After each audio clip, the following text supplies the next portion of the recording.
Hello everyone. അപ്പോൾ ഇന്നത്തെ video ഒരു ഇഫ്താർ വീഡിയോ ആണ്. കുഞ്ഞു നോമ്പുത്തോർ നമ്മുടെ വീട്ടിലുണ്ട്. അപ്പോൾ നമ്മൾ പരിപാടികളൊക്കെ ആരംഭിച്ചിട്ടുണ്ട്. സമൂസക്കുള്ള മിക്സ് റെഡിയാക്കാൻ പോവാണ്. അപ്പോഴേക്കും അവിടെ ചിക്കൻ കറി റെഡിയാക്കിയിട്ടുണ്ട്. അതിലേക്ക് മല്ലിച്ചപ്പൊക്കെ എണ്ണമെന്ന് വെച്ചിങ്ങനെ നിൽക്കുകയാണ്. അപ്പോൾ ഉള്ളിക്കറിഞ്ഞ് ഒക്കെ സെറ്റൊക്കെ ഇടും. അപ്പോൾ ഇന്നത് ജ്യൂസ് മസ്ക് മെലണും വാട്ടർ മെലോണാണ്. ഞാനത് ഉണ്ടാക്കാൻ നിൽക്കുമ്പോൾ താത്ത സമൂസയുടെ മിക്സ് റെഡിയാക്കി വെച്ചിട്ടുണ്ട്. അങ്ങനെ പിന്നെ ഞാൻ മസ്ക് മെലൺ ഇങ്ങനെ കട്ട് ചെയ്തിട്ട് പിന്നെ അത് കത്തിച്ചിട്ട് ഇങ്ങനെ ചെയ്യുമ്പോൾ അത് കുഞ്ഞു പീസ് വരും. അപ്പോൾ നമുക്ക് ഗ്രൈൻഡറിലിട്ട് അടിക്കാൻ നല്ല ഈസി ആയിരിക്കും കേട്ടോ. അങ്ങനെ നമ്മൾ സമൂസ ഉണ്ടാക്കാൻ പോവാണ്. അതിൻ്റെ മിക്സ് നിറക്കാൻ പോവാം. അപ്പോൾ ഞാൻ വെറുതെ വീഡിയോ എടുത്ത് വന്നു. പിന്നെ ഞാൻ ജാറിലേക്ക് ഇട്ടിട്ട് അത് ജ്യൂസ് റെഡിയാക്കി എടുത്തിട്ടുണ്ട്.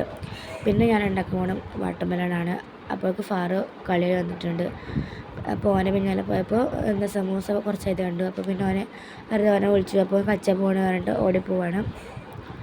പിന്നെ ജസ്റ്റ് ഒന്ന് തിരിഞ്ഞു നോക്കി പോയിട്ട് വേഗം പിന്നെ ഞാൻ തിരിച്ചു വന്ന് വാട്ടർ മെലൺ വീണ്ടും കട്ട് ചെയ്യാതുണ്ട് കേട്ടോ. അതുപോലെ കട്ട് ചെയ്യുമ്പോൾ കുഞ്ഞു പീസായിട്ട് വരും. അപ്പോൾ നമുക്ക് മിക്സിയിൽ നല്ല അടിപൊളിയായിരിക്കും, പെർഫെക്റ്റ് ആയിട്ട് കിട്ടും. അങ്ങനെ പിന്നെ ഞാൻ കട്ട് ചെയ്ത് കൊടുത്തു. പിന്നെ ജ്യൂസ് റെഡി ആയിട്ടുണ്ട്. പാല് പഞ്ചസാരയൊക്കെ ഇട്ട് 2 ജ്യൂസും സെറ്റാക്കി വെച്ചിട്ടുണ്ട്. അപ്പോഴേക്കും മുമ്പ് നെയ്ച്ചോറും തൈരൊക്കെ റെഡിയാക്കി വെച്ചു.